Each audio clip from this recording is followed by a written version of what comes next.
ஏன் இந்த பாவங்கள் ஜெகதீஸ்வரா, ஏன் இந்த கோலங்கள் பரமேஸ்வரா, ஏன் இந்த தடுமாற்றம் சர்வேஸ்வரா, ஏன் இந்த அவலங்கள் கங்காதரா.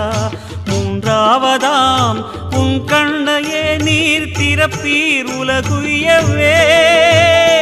ஆதி அறியாமலே வாழ்ந்து வரும் வாழ்விலே ஆசைகளின் ஆட்டமே பாரு.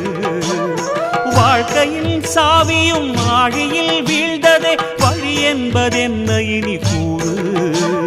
கைலையில் தாண்டவம் ஆடியது போதுமே, பூமியில் நீ வந்து ஆடு. பூமியில்